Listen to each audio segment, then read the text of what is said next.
Dans cette vidéo, nous allons parler des effets de l'alcool sur le corps. Nous aborderons uniquement les principaux effets physiques à long terme, mais il faut garder à l'esprit qu'il y a également de nombreux effets psychologiques. L'ingestion d'alcool s'effectue par la bouche et rejoint l'estomac grâce à l'œsophage. Puis, tout comme les aliments, il se dirige ensuite vers les intestins où il va être absorbé. L'absorption signifie qu'il rejoint le système sanguin. L'ensemble du corps va donc être exposé à l'alcool, notamment les neurones, ce qui traduit l'état d'ébriété avec l'altération du comportement, la perturbation des sens, de la mémoire avec ses différents stades de gravité.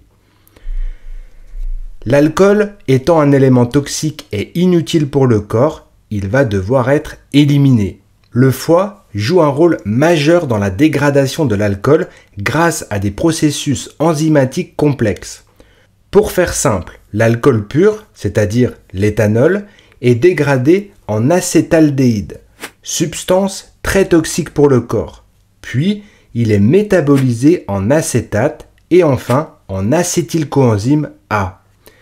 Cette dernière va favoriser l'accumulation d'acides gras dans le foie. 2 à 10% de l'éthanol absorbé va être éliminé par le système urinaire, sudoral et par l'air expiré. Outre les effets néfastes à court terme, qui sont très nombreux, comme le risque d'intoxication à l'alcool, la déshydratation, la mise en danger de soi-même et des autres, les risques cardiaques aigus, il y a des effets à long terme pour des consommations excessives et régulières d'alcool. Parmi elles, il y a l'intoxication et la sursollicitation hépatique qui peut conduire à la cirrhose, l'hépatite, la stéatose, etc. Le pancréas est lui aussi intoxiqué avec des perturbations de la glycémie. Le risque de pancréatite et de cancer est largement augmenté. Le surpoids et l'obésité avec l'altération des métabolismes des graisses et des sucres. Un risque accru au niveau cardiovasculaire est présent avec une modification de la fonction cardiaque et une altération du système circulatoire qui peut se traduire par des accidents vasculaires cérébraux, infarctus du myocarde, etc. Une augmentation des pathologies rénales liées à l'exposition à l'alcool et au phénomène de déshydratation. L'estomac est directement exposé à l'alcool. Une atteinte de la muqueuse peut se traduire par des saignements, tout comme celle de l'intestin. Il y a également une surproduction d'acide par les muqueuses gastriques et intestinales.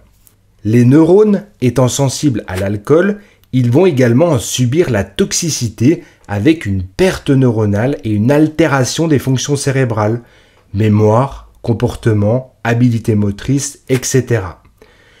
Une altération de la peau secondaire aux lésions des petits vaisseaux sanguins et à l'élimination de l'éthanol par les glandes sudoripares. Le risque de cancer est largement augmenté avec toutes les structures anatomiques qui vont être en contact avec l'alcool ou ses dérivés, la bouche, l'œsophage, l'estomac, le foie, les intestins, le pancréas, les reins, etc. Un vieillissement prématuré du corps. L'exposition à la toxicité chronique de l'alcool va altérer le corps dans son ensemble, perturber les équilibres, abîmer les structures cellulaires et leur fonctionnement. Voilà pour cette vidéo, n'hésitez pas à compléter cette liste dans les commentaires. Si le contenu vous a plu, mettez un pouce en l'air et abonnez-vous à la chaîne si ce n'est pas encore fait. Merci pour votre écoute et votre attention, je vous dis à très bientôt sur Educa Santé.